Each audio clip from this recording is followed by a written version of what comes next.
Bienvenue dans ce premier podcast live de l'Amour de l'Art, un épisode enregistré en public le 14 novembre 2024 à la salle de bal de la galerie Perrotin, en partenariat avec les Inrecuptibles. Nous avons imaginé ce podcast afin de partager le travail de nos artistes avec le plus grand nombre, par un prisme singulier. Le titre « L'Amour de l'Art » rend hommage à Pierre Bourdieu, qui écrivait dans l'ouvrage éponyme « La culture n'est pas un privilège de nature, il suffirait que tous possèdent les moyens d'en prendre possession pour qu'elle appartienne à tous ». Nous avons la chance d'accueillir des centaines de visiteurs chaque jour dans nos galeries. Nous leur proposons des visites guidées, des livrets digitaux, des ateliers pour enfants. Nous publions des ouvrages, nous réalisons des vidéos et investissons les réseaux sociaux pour rendre l'art plus facile d'accès. Ce podcast participe de ces actions et met en lumière depuis sa création des artistes passionnés d'autres artistes qui nous en parlent avec leurs mots, leurs sensibilités, leurs histoires. Musique, littérature, cinéma, art visuel, théâtre. Ils et elles partagent, de manière très personnelle, leur regard sur ces œuvres qui les fascinent. Dans cet épisode enregistré en public, l'artiste Jean-Marie Apriou s'entretient avec le journaliste Jean-Marie Durand au sujet de Michel-Ange. Bonne écoute. Merci Vanessa. Bonsoir à toutes, bonsoir à tous. Ravi de votre présence et ravi de pouvoir discuter avec Jean-Marie Apriou de son travail et honoré de participer à ce podcast, l'Amour de l'Art, que j'aime beaucoup, qui est vraiment, je trouve, un format extrêmement précieux, fécond et pratique, riche, voilà, qui est une manière de rentrer un peu dans la vie des artistes, dans leur esprit, voilà, pour essayer d'imaginer un peu comment on devient artiste finalement au cours d'une vie. Souvent, c'est des rencontres un peu fortuites, parfois des scènes primitives bizarres. C'est toujours des processus un peu différents et un peu longs.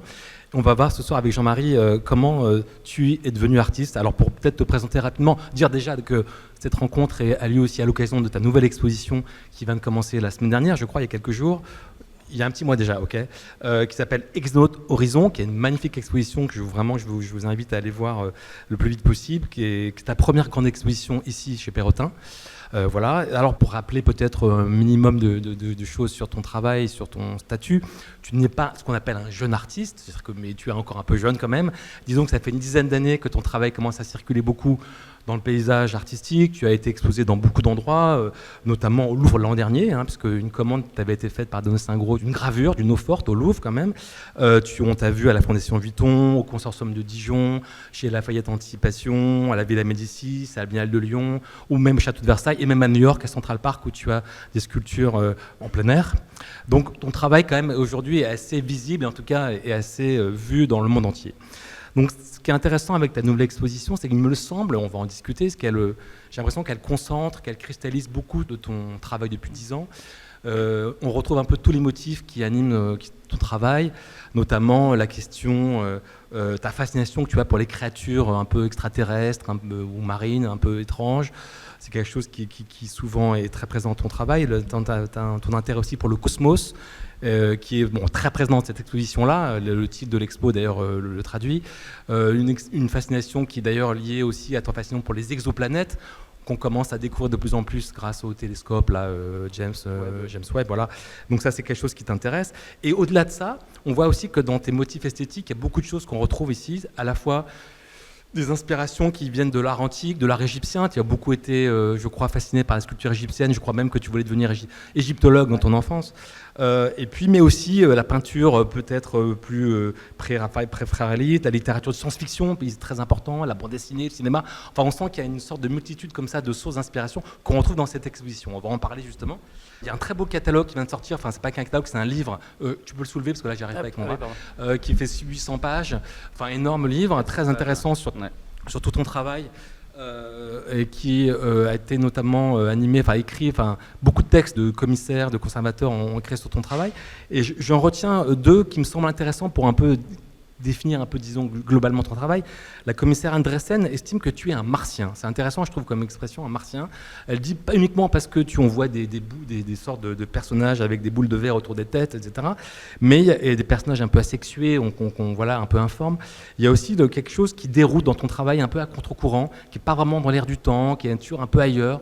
Qui est un peu étrange. Et puis une autre commissaire que j'aime beaucoup, qui s'appelle Rebecca Almarch-Vadel, dit dans son texte aussi que ton œuvre, je trouve que c'est vraiment intéressant, que ton œuvre se déploie quelque part entre le symbolisme et le surréalisme, entre le trivial et le mystique.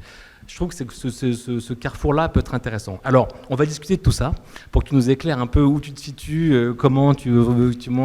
d'où vienne ton inspiration. Et peut-être, on peut déjà dévoiler d'avance, avant on va en revenir dessus, que l'œuvre que tu as envie, de l'artiste dont tu as envie aujourd'hui de parler et d'expliquer en quoi il a été pour toi important ton parcours, c'est Michel-Ange. Alors ça peut paraître un peu surprenant pour un artiste contemporain de faire référence comme ça à un artiste aussi classique que Michel-Ange. Bon, évidemment, tu es sculpteur, donc c'est pas non plus complètement illogique, mais disons que ce serait intéressant de voir d'où vient cette fascination, qui est une manière de dire aussi, de faire le trait d'union qui est vraiment symptomatique de ton travail entre le très classique et le très contemporain, qui est vraiment dans cette articulation-là que ton travail se situe. Alors peut-être pour commencer la discussion, peut-être tu pourrais évoquer déjà ton rapport à l'art. Alors je ne vais pas te demander de t'allonger sur un divan, rester sur ta chaise, ça va suffire, mais raconter dans ton enfance ce qu'a été ton rapport à l'art, comment est-ce que tu as eu une éducation qui a été nourrie par ta famille, par un accès à ça? Est-ce que tu allais au musée? Est-ce que tu circulais dans les galeries d'art? Ou qu'est-ce qui a été ton rapport à l'art avant même de devenir étudiant aux Beaux-Arts? Alors moi je viens d'un petit village dans le nord Finistère, donc je suis né à Brest, et donc c'est plus à l'ouest et au nord. Et donc il n'y a pas beaucoup, surtout que je suis né en 86, donc dans les années 90 il n'y avait pas vraiment encore de centre d'art. Mais ma maman était institutrice et mon père était décorateur de théâtre. Et il a été aussi potier, donc j'avais un four de céramique à la maison. Donc très tôt, quand même, il y avait de la terre à la maison. Mon père avait comme ça de l'argile. Et donc je faisais, vu qu'il pleuvait quand même beaucoup, il fallait nous occuper les après-midi en Bretagne. Et donc mon père m'ouvrait comme ça les portes de son atelier et puis je pouvais modeler. Donc c'est venu assez rapidement. Il y avait beaucoup de livres, c'est-à-dire que, vu que ma mère était institutrice, il y avait beaucoup de livres pour enfants, beaucoup de livres sur le... J'ai toujours un amour pour les illustrateurs de livres pour enfants, parce que ça éveille vraiment, je trouve, le regard, et il y a des choses magnifiques. Et puis après, je voulais être égyptologue, mais je suis fasciné par l'Égypte. Et puis vers l'âge de 7 ans, je vais pour la première fois à Paris. Donc c'était comme j'ai attendu quand même quelques années, et on va au Louvre, et donc je découvre la sculpture égyptienne qui m'a vraiment marqué. Et c'est plus en fait la sculpture égyptienne qui m'a marqué que le rapport scientifique à l'Égypte. Donc c'est plus devenir presque un sculpteur qui s'est passé à ce moment-là, plutôt que devenir égyptologue.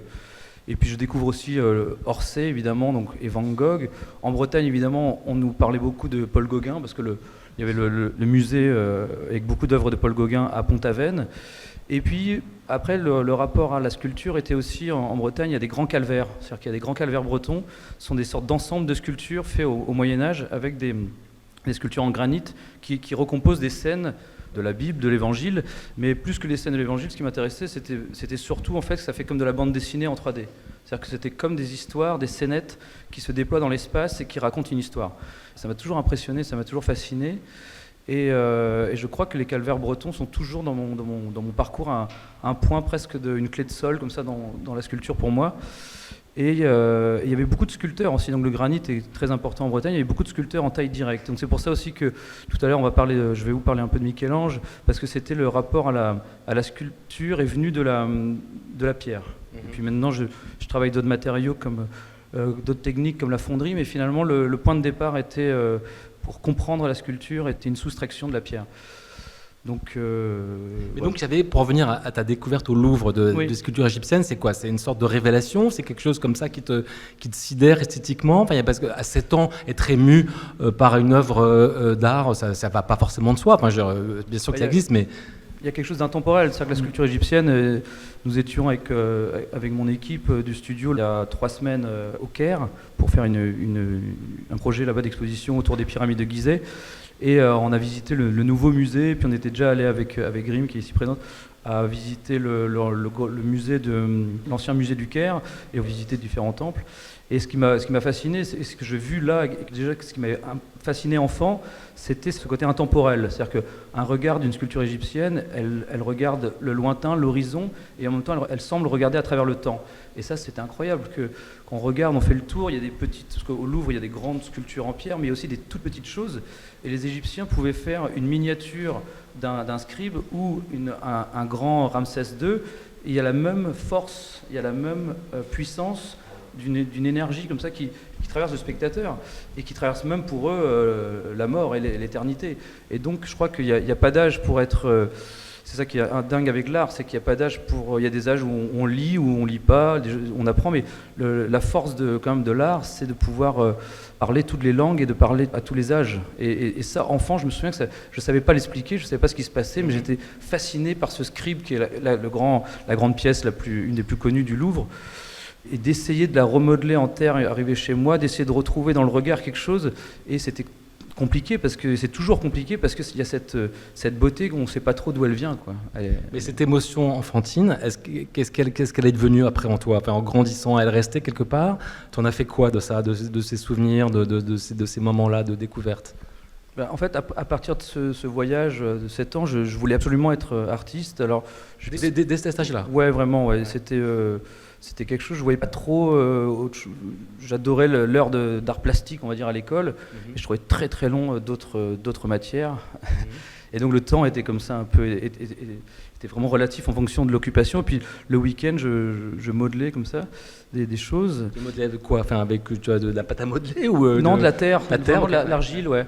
Et puis alors, il y a eu après, comme tous les enfants, il y a des périodes après, on découvre le cinéma et on a envie de faire des effets spéciaux. Donc il n'y a pas eu vraiment l'idée de je voulais être artiste, mais c'était plutôt la création. Plutôt à cet âge-là, tu dis pas je veux être artiste, c'est un peu abstrait. Tu dis juste je veux être créatif, je veux faire des choses avec mes mains, de construire des choses. Donc après ça peut passer par le cinéma, ça peut passer. Je suis passé par plusieurs choses. J'étais nul en guitare, donc j'ai tout de suite arrêté la musique. Mais du coup j'ai continué. Je me dis bon là au moins il y a un truc, je sais à peu près faire ça. Par exemple, en art plastique au collège, tu étais un bon élève par exemple. Tu avais une sensibilité qui était repérée par tes profs. Ouais. C'était génial parce que à la fois je pouvais foutre le bordel et le prof en même temps pouvait pas m'engueuler parce que j'étais plutôt pas mal. Ouais. Donc du coup il y avait une sorte de liberté, c'était une heure de liberté, puis après il fallait se retaper le cours de maths. Donc voilà, mais c'était c'était à l'école, ouais, c'était.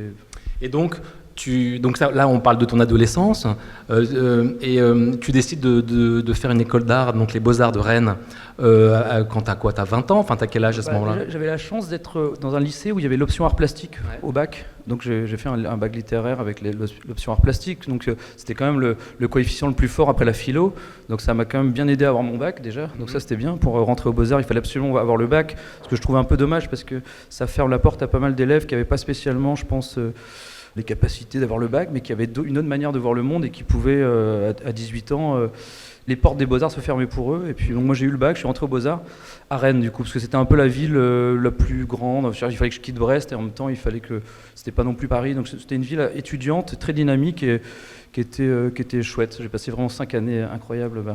C'est une école des Beaux-Arts où beaucoup d'artistes d'ailleurs importants sont sortis. Enfin, quels ont été tes complices ou tes amis? Qu'est-ce que tu gardes de cette époque-là? Et qu'est-ce que ça t'a appris dans ton parcours de l'école des Beaux-Arts? Est-ce que c'était une époque où la peinture ou la sculpture était un peu déjà un peu minorée, ou au contraire tu as l'impression qu'elle revenait? C'était une école hyper intéressante. Alors Jacques Sauvageau était le directeur à l'époque. C'était un des leaders de 68, c'était un des 3 leaders de 68, donc il y avait une école très politisée, donc on apprend beaucoup de choses, on découvre aussi, on se forme un peu politiquement, c'est aussi le but un peu des Beaux-Arts. La première année on éclate un peu tous les codes et on essaie de trouver, on touche à tout, ça qui est vraiment impressionnant. Je garde surtout un super souvenir de ces 2 premières années, puis après on rentre dans des ateliers. Moi j'ai travaillé avec un enseignant qui s'appelait Adalberto Meccarelli, qui était un prof qui arrivait en 67 à Paris, il était italien, et il était très proche des gens comme Aurélie Nemours, tout ça, et donc c'était un artiste qui faisait de la projection lumineuse, donc très conceptuelle et très géométrique, et il avait cette capacité d'ouverture d'esprit et de penser aussi que l'art est un langage universel, et du coup il a pu former des artistes comme Devoir et Giquel par exemple, qui étaient des artistes sur la sculpture, qui étaient 10 ans avant moi, et donc il a eu l'intelligence aussi de me mettre un peu dans leurs pattes en 4e année pour faire mon stage. On doit faire un stage en 4e année, et du coup j'ai pu voir aussi comment avec ces artistes-là, comment on sort un peu de l'école aussi, quoi, parce qu'il y a ce grand saut après l'école, et il faut réussir à sortir tout en comprenant les mécaniques. À l'école, les profs sont payés pour t'écouter, mais une fois que tu sors, plus personne n'est payé pour t'écouter. Donc il faut faire un peu sa place. En l'occurrence, tu t'es fait ta place assez vite, il me semble, quand même, en sortant.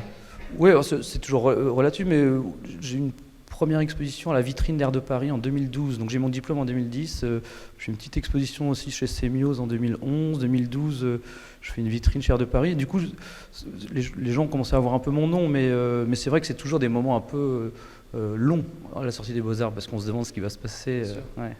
Mais est-ce que la pratique de la sculpture, c'est devenu pour toi une obsession dès l'école, ou est-ce que ce goût-là est venu après? Comment ça s'est passé à part la sculpture? C'était une obsession depuis, j'allais dire toujours, mais depuis l'enfance. Mais après, je suis passé un peu par la peinture, l'adolescence, que c'est quand même une image dans laquelle tu peux te plonger, c'est un univers dans lequel tu peux créer dans un cadre tout un monde. La sculpture, ça demande quand même une infrastructure plus complexe.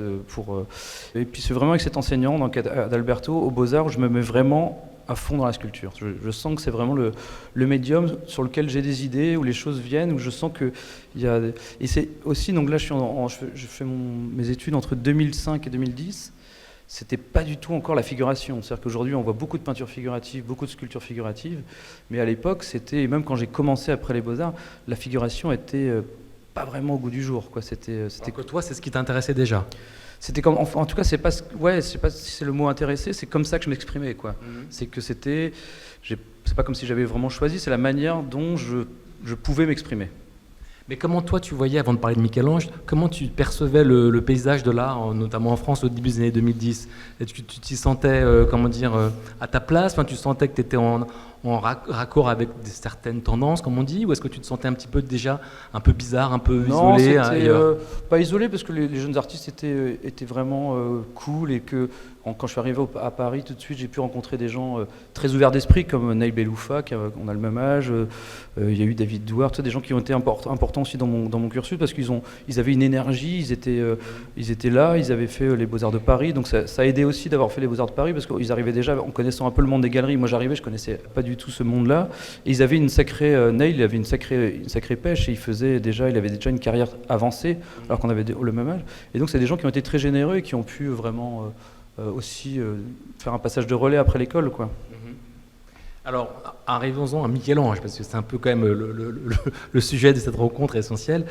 Pourquoi Michel-Ange est l'artiste que tu as envie aujourd'hui de citer, de nous parler de lui? En quoi ce sculpteur, comme ça aussi, fétiche de la Renaissance italienne, Florentin, en quoi il nourrit ton travail, ton imaginaire?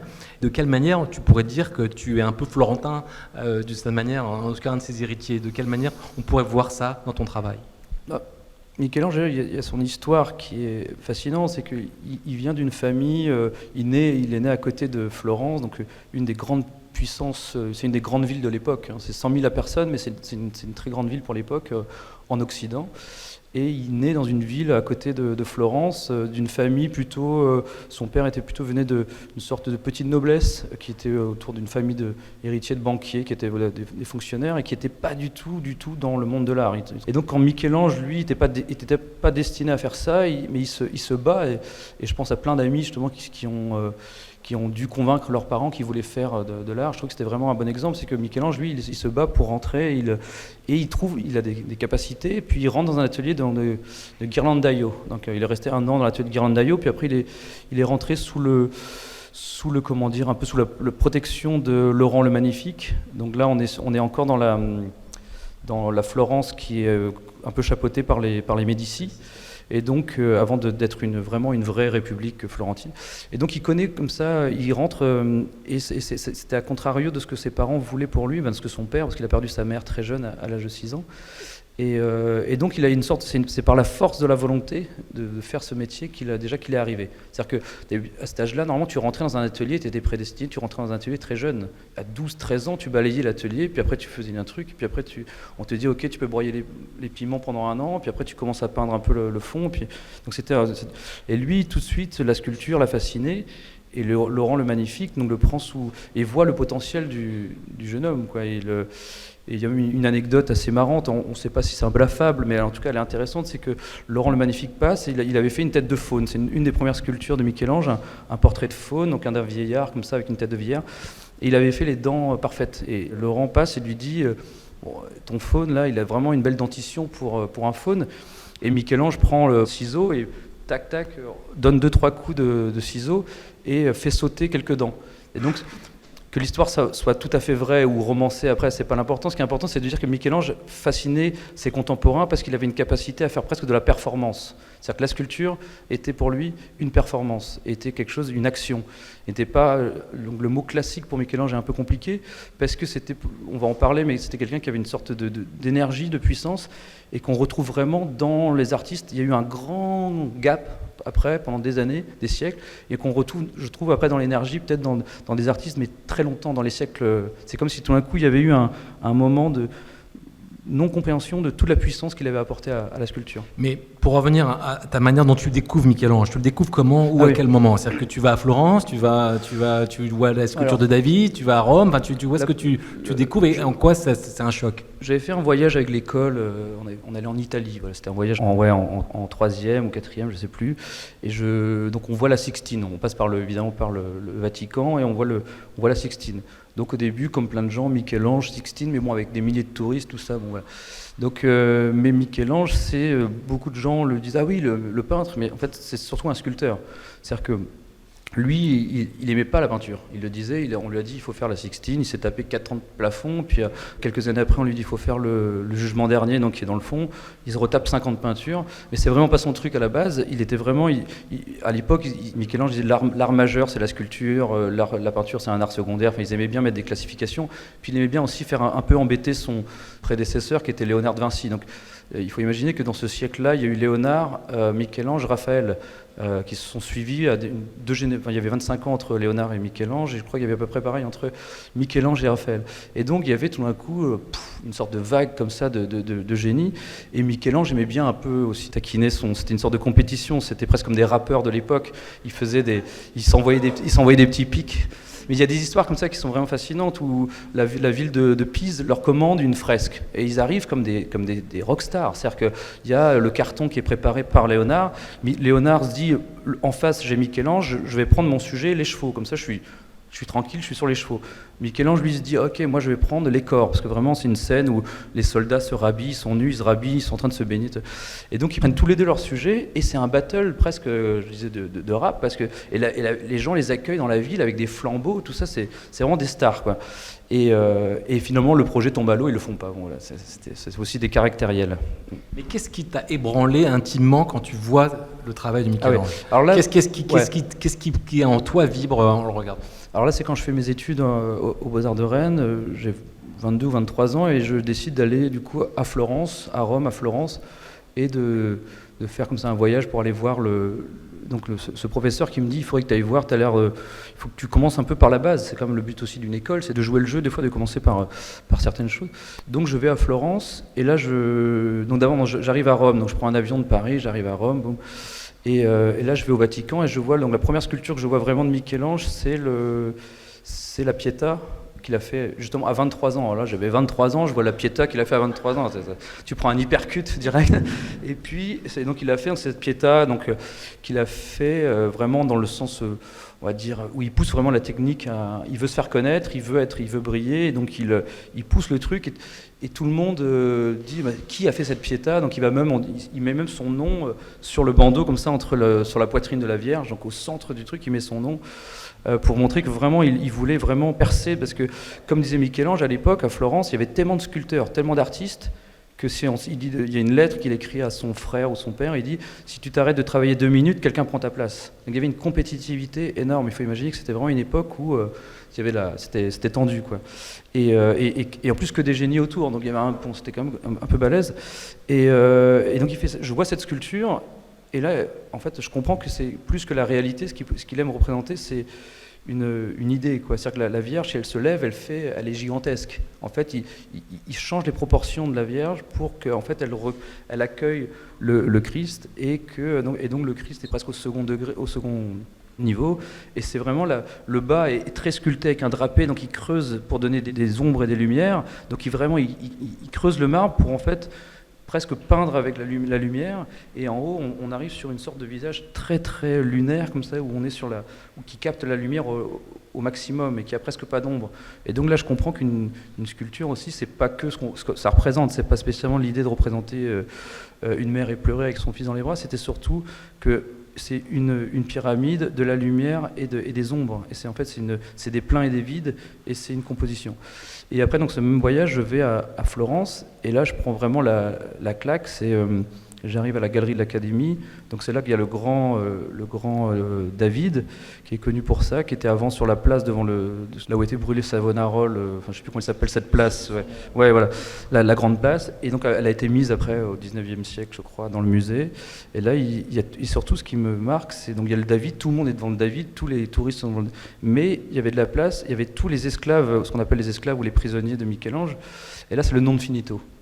Et là, en fait, il y a beaucoup d'œuvres de Michel-Ange qui ne terminent pas. Donc en italien, il disait le non finito, mais que le non finito est vraiment un geste conceptuel. C'est-à-dire qu'il y a plusieurs théories, mais en fait, il s'arrête à un moment, il fait reculer la matière, et il s'arrête à un moment où il trouve un équilibre entre l'idée, la forme, et il trouve que la chose est là. Donc presque, c'est la naissance d'une sculpture conceptuelle. C'est-à-dire que c'est l'idée qui prime plus que finir jusqu'au ponçage la cuisse du personnage.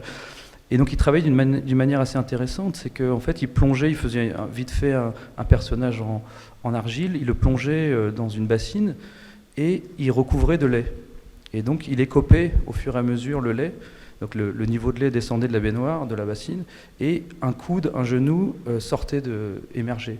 Et lui il travaillait comme ça, c'est qu'il faisait reculer le bloc. Déjà il avait tout un travail où il dessinait le bloc qu'il voulait, il faisait extraire le bloc, et en fonction, il le regardait, tout ça, et il voyait la forme dans le bloc. Donc il y a déjà un exercice du regard. C'est-à-dire que il ne dit pas à quelqu'un, tiens, je veux un bloc de 3 mètres par 2, et puis on fera passer de façon. C'est qu'en fait, l'énergie est contenue dans le bloc. Et c'est la puissance de cette énergie qui l'intéresse, et après, il fait reculer la matière. Il choisit un point de vue, et il la fait reculer, donc c'est vraiment un combat avec la matière. C'est un geste avec la matière, presque déjà Joseph Beuys, il y a vraiment quelque chose de puissant avec la matière, et il fait reculer comme ça. Et donc les choses, donc dans ces personnages, donc il y a surtout Atlas qui m'a marqué, c'est qu'il y a un coude, il y a une cuisse, il y a un ventre qui est terminé, et il porte encore le bloc de marbre, le haut est presque ébauché, mais rapidement. Et donc Atlas, c'est le personnage qui porte le monde. Et donc il y a cette puissance de l'Atlas, et il s'arrête. Il dit ok, la puissance est là. En t'écoutant, on devine bien en quoi Michel-Ange te fascine, et on se dit que même pour un sculpteur, ça va de soi. Mais tu parlais à l'instant d'une idée intéressante, tu disais qu'il y avait presque chez Michel-Ange déjà quelque chose de conceptuel dans le rapport à la sculpture. Or, j'ai l'impression quand on regarde ton travail aujourd'hui, c'est que si tu as une part de culture classique qui en effet nourrit ton travail, elle est aussi alimentée par un travail plus en effet abstrait, plus conceptuel, et qui aussi renvoie à d'autres moments de l'histoire de l'art, notamment à l'histoire de l'art contemporain, à l'art conceptuel des années 70 par exemple, qui t'a intéressé aussi. Comment tu pourrais expliquer cette manière que tu aurais d'associer l'un et l'autre, enfin, en gros, ces deux traditions-là, comment tu pourrais définir la manière dont toi tu te définis comme sculpteur aujourd'hui, fasciné par Michel-Ange, et en même temps ailleurs aussi? Je répondais un peu aux premières questions sur mon parcours, et puis là sur Michel-Ange, c'est que un peu le fil qui se tisse, je crois que chez tout créateur, c'est que c'est pas spécialement, en tout cas pour moi, c'est pas spécialement la représentation, comme je disais là, de la Pietà ou d'un prisonnier, tout ça chez Michel-Ange qui importe. C'est vraiment comment l'idée, en fait, il a une sorte une volonté de parler à l'autre, de parler au spectateur, et comment il passe par la matière. Donc il y a quelque chose avec la matière, et que la matière n'est pas quelque chose qui nous sert à fabriquer quelque chose, mais que c'est la matière elle-même qui est en puissance, qui fait partie du monde, et moi je dis souvent que la sculpture c'est comme si on prenait un bout du monde et qu'on essayait de l'argile, comme ça, de la terre. D'ailleurs en français on dit la terre pour la planète, et on dit la terre pour l'argile. Donc les Anglais ont des mots différents, mais en français on a vraiment le même mot. Et donc c'est vraiment prendre un bout de la terre pour le modeler et essayer de le faire tenir debout, le dresser vers les étoiles. Donc quelque chose de vraiment cosmique, on est sur une grande boule de fer liquide avec une couche de granit, on est vraiment sur un grand vaisseau tellurique. Nous sommes nous-mêmes des petits vaisseaux telluriques, c'est-à-dire que si notre sang est rouge, c'est parce qu'on a du fer dans le sang, si on se tient debout, c'est parce qu'on a du carbone, de la silice dans nos os. Et donc c'est vraiment cette matière qui fait corps. C'est presque comme au théâtre, c'est-à-dire que Michel-Ange, il utilise le corps pour lui faire dire quelque chose d'autre. C'est-à-dire qu'au théâtre, on prend des corps et on leur donne des rôles. Et chez Michel-Ange, j'espère aussi dans mon travail, je donne des rôles à des corps, à des personnages, à des animaux, pour donner une narration, pour porter en fait un discours sur le monde. Alors, Michel-Ange et donc tout l'art de la Renaissance quand même avait quand même, pour le dire simplement, de manière très, très, très caricaturale, un peu l'idée de la beauté comme horizon. Enfin, la beauté était quand même un peu comme ça le motif qui les obsédait, voire jusqu'au maniérisme, hein, tout ce qu'on a pu, voilà, ce que ça a pu déclencher plus tard. Est-ce que toi, la beauté, c'est une notion, une catégorie, un concept, je ne sais pas comment le dire, qui t'intéresse? Est-ce que comme artiste, la beauté t'intéresse, ou finalement, ça te semble une catégorie un peu caduque? Alors, c'est vrai que la beauté, en fonction des époques, c'est très, très différent. C'est-à-dire que eux, ils sont revenus à l'antique aussi, au grec. Donc, c'est-à-dire que finalement, si Michel-Ange avait fait le podcast avec toi, peut-être qu'il aurait choisi un artiste antique grec pour parler, et on lui aurait dit, ah, dis donc. Probablement. Oui. Et en même temps, il y avait le néo-platonicisme à leur époque, qui était très important. C'est-à-dire que c'était un regard humaniste. Et donc, ils choisissent aussi c'est pas pour rien qu'il fait des prisonniers, qu'il fait des esclaves, qu'il fait des corps en souffrance. C'est parce que aussi lui-même était à la fois croyant, parce qu'il était sous l'emprise comme ça de gens comme Savonarola. À un moment, il a écouté ses discours, tout ça, et en même temps, il était homosexuel aussi. Donc, c'était une époque où il fallait allier les deux, l'Église et des choses plus personnelles. Et donc, du coup, Michel-Ange était quelqu'un aussi de torturé sur sa place dans le monde.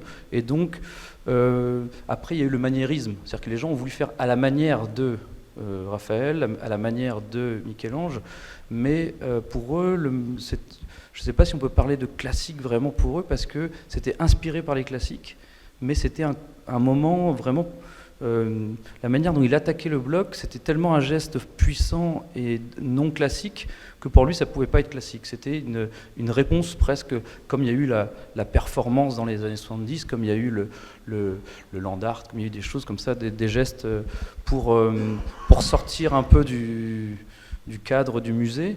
Et je pense des spécialistes, et déjà à l'époque, c'est-à-dire que le premier historien de l'art qui est biographe d'artiste, Vasari, écrit sur Michel-Ange à la fin de sa vie. C'est-à-dire que Michel-Ange est mort en 1564, il avait 88 ans. Il allait avoir 89 2-3 semaines après, ce qui est pour l'époque, et il sculptait encore une semaine avant sa mort, dit-on. Donc il y avait quelque chose, il y avait une sorte de force comme ça, de vouloir donner quelque chose aux générations suivantes. J'ai envie de revenir un tout petit peu quand même sur l'autre point de ton travail qui serait, pas qui s'opposerait à Michel-Ange, mais qui en tout cas le tirerait vers autre chose.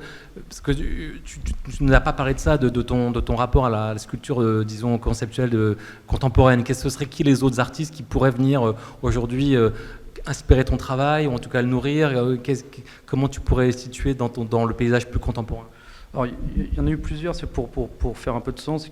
Après, il y a eu, si on parle de Michel-Ange, dans les moments charnières un peu où j'ai compris des choses, il y a eu Camille Claudel qui a été très important.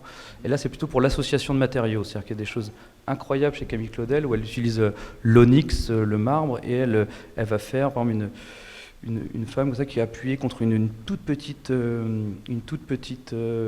cheminée en bronze, donc association de matériaux. Il y a cette pièce qui est magnifique qui s'appelle La Vague, où il y a trois femmes qui se donnent la main comme ça. Il y en a une version très belle au musée Rodin, qui sont sous une grande vague comme ça. Et donc là, c'est la partie symboliste, la partie association de matériaux qui m'a fasciné chez Camille Claudel. Rodin, évidemment, aussi dans presque le collage. C'est-à-dire que quand on va au musée Rodin, ce que je trouve le plus intéressant, le plus beau, c'est vraiment ces tout petits plâtres où il prend une tasse et il va mettre un plâtre dedans, il va coller un bras qui n'est pas de la même taille, qui est disproportionné, mais ce qui est important, c'est le collage. Et en fait, Michel-Ange voyait la sculpture comme du -1, c'est-à-dire qu'il y avait le bloc, et c'était la sculpture par soustraction. Donc c'est-à-dire -1, et l'œil, la pensée se découvrait. Rodin et Camille Claudel, c'était la sculpture par addition, c'est-à-dire qu'on partait de la terre, et là je me sens plus proche d'eux sur le matériau terre, et c'était de l'addition, +1, donc la touche. Chez Giacometti, on fait encore un bond de 50 ans, il y a enlever, retirer, enlever, donc -1, +1, +1, une sorte de tremblement qui tout d'un coup s'arrête à un moment d'équilibre pour lui, pour l'œil, et donc ça a été aussi un moment important. Brancusi, incroyable, parce que là c'est complètement des formes, le bronze, les choses, et j'aime les anecdotes qu'il y a aussi entre les artistes, c'est-à-dire qu'il y a eu une visite comme ça de Brancusi et de Marcel Duchamp. Ils allaient voir un chantier naval, et ils voient des énormes hélices comme ça, donc on est au début du XXe, ils voient des énormes hélices de bateaux en bronze, fonderie parfaite, des courbes incroyables, et ils se disent, on peut pas se battre contre on parlait de la beauté, contre des formes comme ça aussi belles et parfaites. Donc Duchamp, sa réponse est d'aller jusqu'à la roue de vélo d'abord, puis l'urinoir, et puis et Brancusi, lui, il se retrousse les manches, il dit ok, moi je vais continuer dans le plâtre, le bronze, les matériaux classiques, mais je vais pousser ça et on arrive jusqu'à un développement du socle incroyable. La dernière exposition à Pompidou était vraiment impressionnante pour ça. C'était le rapport au socle, le rapport au ciel. Quand je parlais de prendre un bout de terre et le monter pour aller vers les étoiles, il y avait vraiment ça, c'est vraiment Brancusi. Et puis après, il y a beaucoup d'artistes, évidemment, dans des années 70 qui ont été importants pour les gestes radicaux aussi. Donc, je ne vais pas tous les citer, mais par exemple, Joseph Beuys, ça a été quand même important à un moment. Et puis, voilà. Et pour cette exposition là qui vient d'ouvrir il y a un mois, Ex Nihilo Horizon, qu'est-ce qui a nourri ton imaginaire pour ça? Je parlais d'une exposition un peu étrange où on découvre des sortes de cosmonautes, des figures un peu végétales, animales, des araignées, enfin pas des araignées, oui, des araignées de mer un peu aussi, ouais. Dans la première pièce. C'est le mot que tu as sorti, c'est la mer, c'est aussi une passion, c'est-à-dire qu'il y a l'art, mais il y a aussi, j'ai grandi vraiment sur le littoral, et sur une côte déchiquetée comme ça par les tempêtes, par le vent et la marée, donc des blocs de granit comme ça qui sont presque des sculptures naturelles, donc comme des figures comme ça déchiquetées avec la puissance des éléments. Et donc ça c'est quelque chose qui me manque aussi en vivant à Paris, c'est la mer, et donc je l'amène souvent dans mon travail aussi pour quelque chose qui m'inspire, mais aussi parce que c'est comme pour répondre à ta question sur les inspirations, c'est qu'il y a la mer, mais il y a aussi le cosmos, c'est-à-dire que fasciné aussi par la découverte, c'est qu'en fait c'est notre nouvel horizon, c'est-à-dire qu'avant on regardait l'horizon, on se dit qu'est-ce qu'il y a au-delà de l'horizon, qu'est-ce qu'on va découvrir, où est notre place, essayer de comprendre quelle est notre place dans l'univers, et puis après il y a évidemment depuis les années 60 la découverte spatiale, la conquête spatiale ou la découverte, et aujourd'hui grâce au télescope, donc il y avait Hubble avant, et maintenant il y a James Webb, ce sont des télescopes qui sont ultra puissants et qui arrivent à voir au-delà, de percer vraiment le noir cosmique et voir vraiment les planètes au-delà de notre système solaire, et même d'aller jusqu'au point où on n'arrive plus à voir, c'est-à-dire au-delà du Big Bang, c'est-à-dire qu'est-ce qu'il y avait même avant. Et donc ça pose plein de questions. Il y a aussi la physique quantique qui est hyper intéressante parce que du coup elle parle de ça, de choses qui seraient en parallèle de notre univers, donc le multivers, mais qu'on ne peut pas. Donc tout ça, c'est ce qui est fascinant là-dedans, plus que le côté scientifique pur et dur. C'est en fait que ça me nourrit, comme j'imagine plein de gens. C'est poétique et ça nous ouvre le regard ça nous ouvre encore les perceptions pour aller encore plus loin. Mais ce ne serait pas ça, d'une certaine manière, aussi un autre héritage de la Renaissance et de Michel-Ange dans ton travail? C'est l'attention à l'esthétique, bien sûr, aux formes, mais aussi à la science. C'est-à-dire que tu t'intéresses beaucoup, comme tu dis, à la physique quantique, à la question de l'espace, du cosmos. Est-ce que finalement, tous ces motifs réunis font de toi un sculpteur, d'une certaine manière? Non, à la Renaissance, ils n'imaginaient pas les choses comme nous, séparées. C'est-à-dire qu'en fait, on voit bien avec Léonard, c'est que la science, l'art et même la musique c'est pas des domaines séparés. Et Michel-Ange même a fait le dôme. Il était architecte, c'est-à-dire qu'à 25 ou 30 ans, je ne sais plus, il a fait le dôme de la basilique Saint-Pierre. Donc il pouvait tout d'un coup faire de l'architecture, tout d'un coup faire de la sculpture, tout d'un coup faire de la peinture. Alors Léonard de Vinci, n'en parlons même pas, lui il avait carrément le truc d'inventeur, tout ça, mais il y avait la science. Et puis, quand j'ai eu la chance de pouvoir faire des sculptures pour Paris-Saclay, c'est la nouvelle école, un bâtiment de Renzo Piano qui a été inauguré il y a 3-4 ans. Et j'ai eu la chance de pouvoir faire comme on dit, le 1%, enfin en tout cas le projet artistique donc je m'étais mis dans les bassins, comme ça, sur un axe est-ouest dans le bâtiment. Et là, c'était génial de pouvoir rencontrer les scientifiques de notre âge, de notre génération, de notre pays, et qui travaillent. Donc je regardais dans les ateliers les futurs ingénieurs qui vont envoyer des satellites. Donc c'était aussi génial de pouvoir proposer quelque chose d'artistique dans un domaine qui est si loin de nous. C'est pas pour eux, c'est dommage, parce qu'on aurait plein de choses à partager. Imagine, la question un peu naïve, hein, je suis désolé, mais un peu stupide, mais en même temps, elle m'amuse. Imagine que Michel-Ange débarque à la Galerie Perrotin aujourd'hui, tu le rencontrerais là, et tu lui dirais quoi de ton travail? Tu lui dirais, Monsieur Michel-Ange, regardez mes sculptures, est-ce qu'elles vous plaisent? Qu'est-ce que tu as envie d'entendre de sa part? Voilà. Le problème, c'est que s'il arrive de son vaisseau spatial directement de la Renaissance, il va trouver ça à chier. Mais s'il suit un parcours, s'il fait un Gombrich en accéléré avant de venir, peut-être qu'il va me parler. Et imaginons qu'il ait l'esprit très ouvert.